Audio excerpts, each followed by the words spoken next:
games. University of Indianapolis, women's lacrosse national champs. How's that sound? It sounds pretty good. It sounds pretty good, honestly, and it's been a long road, a long 5 years. I've been so fortunate to have so many amazing players that are current members of the team, former members of the team that laid the foundation for today to become a reality. So, it still doesn't feel real. It's just going to be one of the best days in program history and best days of my life. And I just am so lucky to coach these girls that are absolute warriors, that absolutely go to war and battle and put it all on the line to be called national champions. And we can finally call ourselves that after a long, long time. So. Coach, can you talk about the mindset of your team at the point where you guys were up 3 goals and then Strasburg cut it to 1 goal late? Mm-hmm. Talk about your guys' approach at that point. Yeah. Well, we played a really hard schedule. We've played a lot of really good teams in the last few years, and we've been in a lot of close games. And for me, I am blessed to have hands down one of the best players in the country and probably the greatest draw taker and one of the best leaders and the best people I've ever encountered in my life, taking the draw for us, being one of our leaders. And most cases, probably next year I'd have to take a timeout, but this year we didn't have to take a timeout because we had Peyton Romig on our team, and that kid is the definition of a winner on and off the field. She's going to be so successful in life. She's cool, calm, and collected, and when you have her on your side, you just know you're going to win that next draw. And our players have been in big moments and played in big games, and I just have the utmost confidence in every single player on this roster. But when you have Peyton Romig taking the draw, good things are going to happen, and we were able to ice the game when they got it close there. Peyton, I told you right after the game, you picked a hell of a time for the best game of your career. The draws were just so clean. What was going? I don't know. What was just your mindset? Well, knowing today as being the national championship game, it was for sure my last game considering I'm in my last year of eligibility. So I knew I wanted to go out with playing my hardest, and that's all I was doing, is just doing what I needed to do for the team. And I knew we needed the possession to get down on offense to score. So that's what I was going through my mind, is just get this ball some way, somehow, just to give it down to our offensive end. Abigail, you weren't here the first year when this program started their program here on this field. You were here in 2018 when the first regional here, and now first national title on this field. You guys feel like this is kind of the second home? That's a loaded question. I think today it felt that way. We've been here a long time. Couple of tough losses on this field, and that was kind of in the back of a lot of our minds. This was, I think, only the second time winning at this field, and we were just, we came in with that mindset of like we don't want to lose again on this field. We've had those tough losses on it, but yeah, I think today we just came in with the winning mindset of it. So. Abigail, we got the Lagos family Christmas card.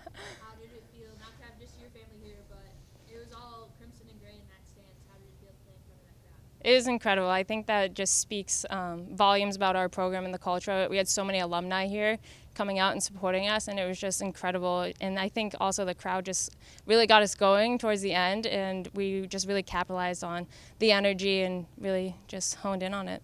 James, can you expand on what Abigail talked about the culture? There were so many alumni that started this program. Yeah.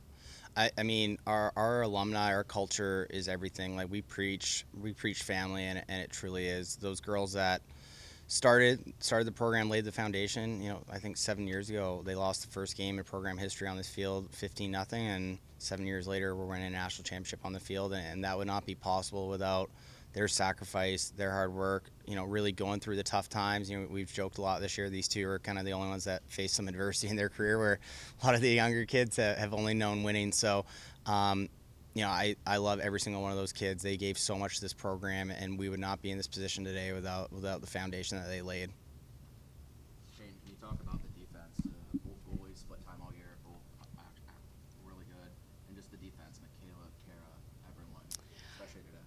as a defense, we know that we have to lock down our 1v1s, but also play as a unit. And so when East Stroudsburg would potentially go on a run, we would know, like, as defense, we need to pull it back together, play as a unit, not just try and do everything. We know we can help out on defense. So just playing as a whole and being together on the defensive end is how we're going to get through this game, and being there to support each other if someone is too tired to take a 1v1, just being there to help them. And so that was our mindset, is just be there for everyone. We're a unit. That's why we say, like, D unit every time we go out on the field, is just to play as one and complete that as much as possible.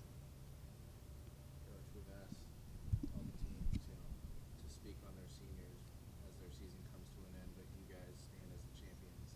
Can you speak to your seniors, the entire team, on what this team has meant to you? Yeah, the seniors, there's only a few that won't be coming back, so I think we're only losing 3 girls from this team, which is pretty special.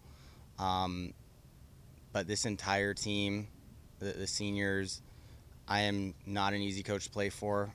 We challenge the kids every single day, and they sacrifice a ton to be in this position. So I am so blessed to coach these girls and to be leading this program, because we challenge them every single day, and they rise above the challenge every single day. And ultimately, they made so many sacrifices to call themselves national champions. And there's been a lot of years that we haven't, finished on a win, and they come back hungrier than ever. So to the 3 girls that are moving on, they put this program, at the top. And that's something that we're going to have together and share this forever. The 30 of us involved in this program, we have this memory for the rest of our lives. And that's something so special. That's something of why I do this job, is to create lifelong memories for 18 to 22-year-olds. And we have a hell of a lifelong memory together. And we just wouldn't be in this position without all those girls, all their sacrifice and really dedication to putting the team first and to, claim the national championship.